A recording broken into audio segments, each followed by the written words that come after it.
विद्यार्थियों नमस्कार।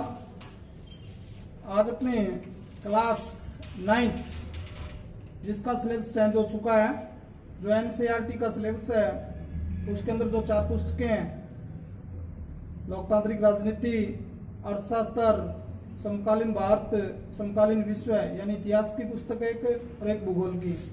भूगोल की पुस्तक का जो पहला लेसन है अपना, वो है भारत, उसका आकार और स्थिति। विश्व के मानचित्र में हम भारत को कहाँ देख सकते हैं, कहाँ पाते हैं, तो इसके लिए थोड़ा सा पहले आपको थोड़ी सी ग्लोब की जानकारी होनी जरूरी है।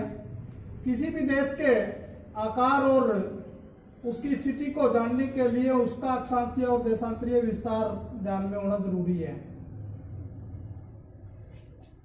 जो पश्चिम से पूर्व की ओर 2 भागों में बांट रही है रेखा, 0 डिग्री देशांतर रेखा या ग्रीनविच रेखा, इसके दोनों इस प्रकार जो एक बिंदु पर मिलने वाली रेखाएं हैं, पूर्वी और पश्चिमी भाग में, ये सारी देशांतर रेखाएं। 0 डिग्री देशांतर रेखा जिसका नाम ग्रीनविच रेखा भी है। इसी प्रकार पृथ्वी को 2 भागों में बांटने वाली उत्तर और दक्षिण में 0 डिग्री प्रमुख अक्षांश रेखा,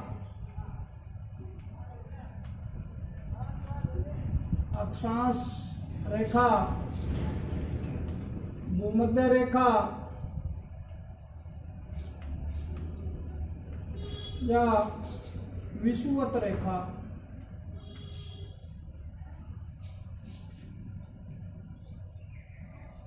इनकी संख्या 90 0 डिग्री से उत्तर की ओर और 90 दक्षिण की ओर, टोटल 180।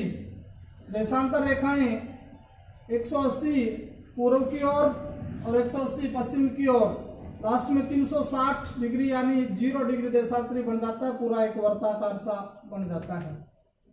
तो अपने देश की स्थिति देखते हैं तो अपना देश है लगभग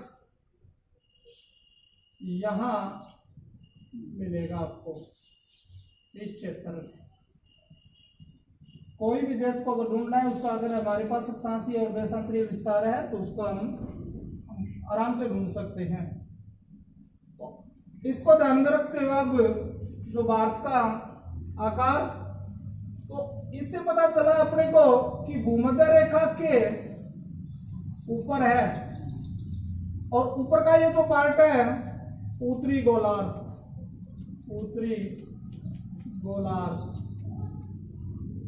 भूमध्य रेखा से दक्षिण का है दक्षिणी गोलार्ध।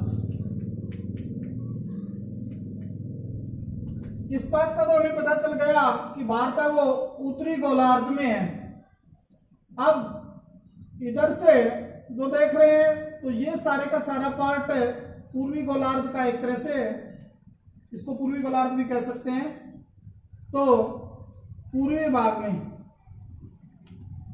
और ये जो 0 डिग्री देशांतर रेखा इधर का जो है, ये सारा पश्चिमी भाग है।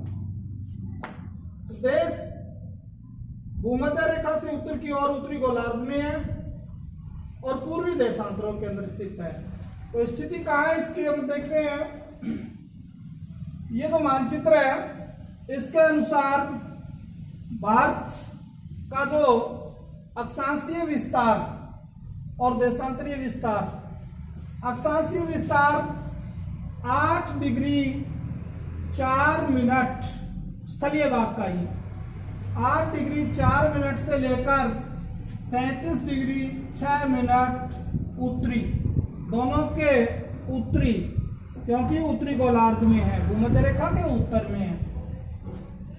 अगर संपूर्ण भारत का देखते हैं, क्योंकि अंडमान निकोबार द्वीप समूह जो अपना केंद्र शासित प्रदेश है, उसका जो दक्षिणतम है भाग, वहां से 6 डिग्री 45 मिनट 6 डिग्री 45 मिनट उत्तरी अक्षांश। पूरे भारत का अगर अपने अक्षांशीय विस्तार देखें, केंद्र शासित प्रदेश सहित अंडमान निकोबार द्वीप समूह सहित, तो 6 डिग्री 45 मिनट से लेकर 37 डिग्री 6 मिनट। पूछ लिया जाता है कई बार कि भारत का अक्षांशीय विस्तार कितना है, तो अपने बता देते हैं 8 डिग्री 4 मिनट और 37 डिग्री 6 मिनट। अगर इतना उत्तर लिखते हैं तो वो गलत है। इसके साथ साथ में उत्तरी अक्षांश से लेकर इतने उत्तरी अक्षांश तक, और पूरा जो है वो 6 डिग्री 45 मिनट से। तो ये भारत का अक्षांशीय विस्तार।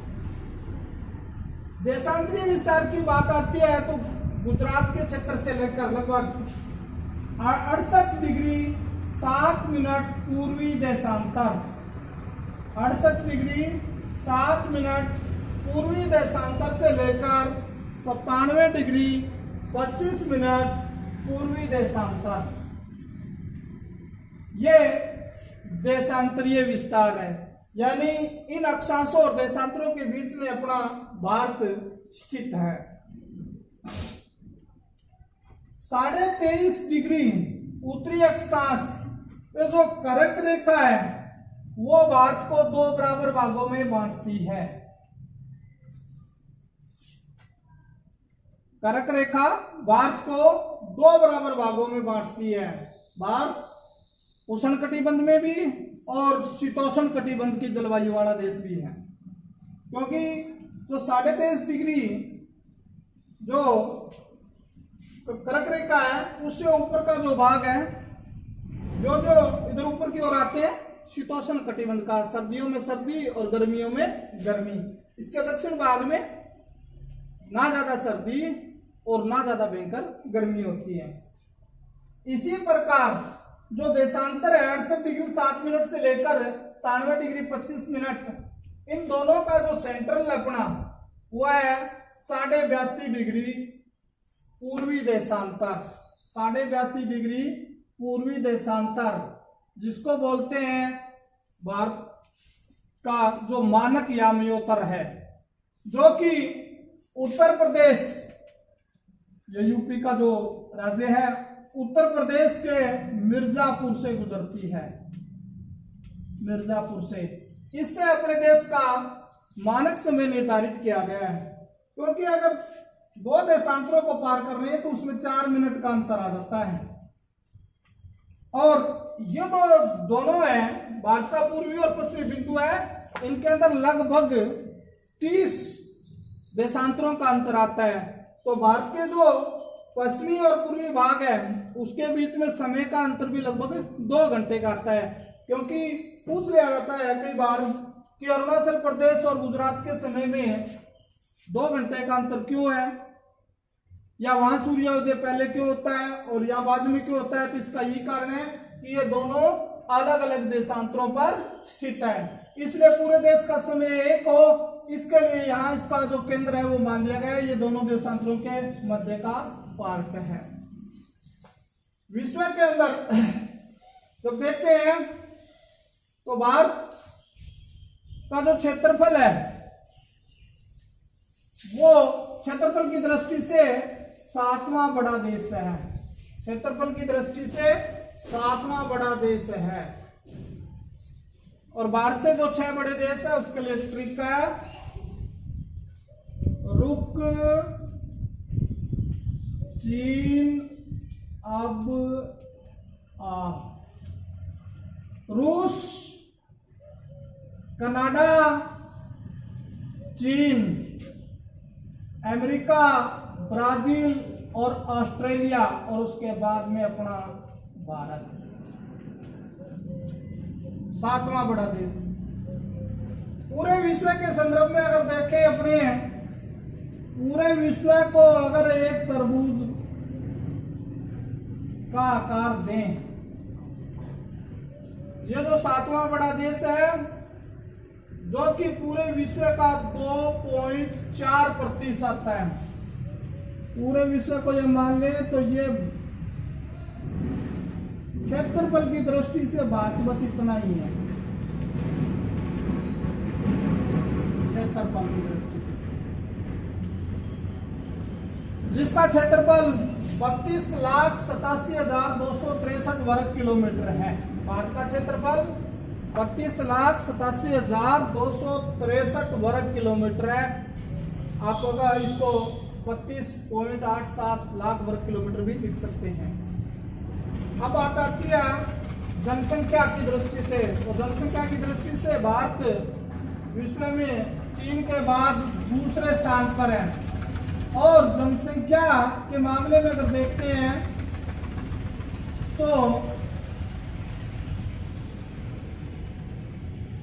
इतना स्थान पूरे विश्व की 17.5% आबादी है वो भारत में निवास करती है। यानी क्षेत्रफल के अंदर हम एक सामान्य तरबूज है उसका एक टेस्टिंग पीस लेते हैं उतना है, और जनसंख्या की दृष्टि से देखते हैं तो लोग एक खाने का पीस लेते हैं उतना है। कहने का मतलब है कि भारत में भूमि पर जनसंख्या दबाव बहुत ज्यादा है। अब बात आती है इसकी लंबाई चौड़ाई की।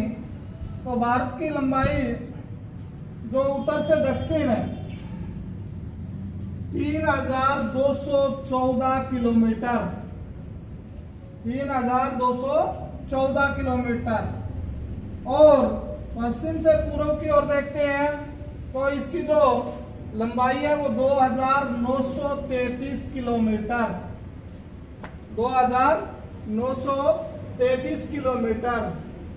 भारत का जो सुदूर उत्तरी बिंदु है जो नॉर्थन पॉइंट है वो है इंदिरा कोल, और भारत का जो दक्षिणतम बिंदु है जो कि निकोबार में स्थित है वो है इंदिरा पॉइंट, इंदिरा बिंदु, जो कि 2004 की जो सुनामी आई थी उसके अंदर जलमग्न हो गया था। भारत का पश्चिम का जो बिंदु गुजरात के अंदर है, पश्चिम का बिंदु गुजरात में यहाँ सर क्रीक, इसका नाम सर क्रीक है। और पूर्व का जो अरुणाचल प्रदेश का बिंदु है वो है वालांगू, जो कि अरुणाचल प्रदेश में है। तो ये बातें जो हुई है इसके साथ थोड़ा सा और, तो भारत की स्थलीय सीमा की जो लंबाई है, स्थलीय सीमा की जो लंबाई है चारों ओर का, ये अगर देख रहे हैं इस प्रकार से स्थलीय सीमा, ये जो लंबाई है भारत की स्थलीय सीमा की है वो 15,200 किलोमीटर है। और समुद्री सीमा है जिसके अंदर अंडमान निकोबार द्वीप समूह है और लक्षद्वीप है, उनके साथ मिलाकर है वो है 7,516.6 किलोमीटर। अगर अंडमान निकोबार द्वीप समूह को अलग करके अगर इसकी लंबाई करते हैं तो वो है 6,100 किलोमीटर। तो ये भारत के बारे में जानकारियां जिसमें इसका अक्षांशीय और देशांतरीय विस्तार बढ़िया क्वेश्चन बनता है, बहुत बार एग्जामों में आता भी है। अक्षांशीय देशांतरीय विस्तार हो गया, इसकी लंबाई चौड़ाई हो गई है, इसका क्षेत्रफल, इसकी जनसंख्या और विश्व के संदर्भ में कितना क्षेत्रफल है, विश्व के संदर्भ में कितनी जनसंख्या है, क्षेत्रफल की दृष्टि से कौन सा स्थान है, जनसंख्या की दृष्टि से भारत का विश्व में कौन सा स्थान है, कौन सी रेखा भारत को 2 बराबर भागों में बांटती है। तो ये जो कर्क रेखा वाली भारत का जो मानक समय है वो कहां से निर्धारित किया गया है, तो 82.5 डिग्री पूर्वी देशांतर रेखा से निर्धारित किया गया है, जिसे मानक याम्योत्तर कहते हैं। देशांतरों, एक देशांतर से दूसरे देशांतर में जाने पर समय का अंतर आता है। इसी प्रकार जो अक्षांश है उसका प्रभाव क्या है, दिन रात की अवधि पर पड़ता है। दक्षिण से लेकर उत्तर की ओर जब जाते हैं तो दिन रात की अवधि में अंतर आता है। कन्याकुमारी और कश्मीर की जो दिन रात की अवधि है उसके अंदर भी अंतर आता है। इतना जो नॉलेज है, इतना जो ज्ञान है, इतना भारत के संदर्भ में जानना बहुत आवश्यक है।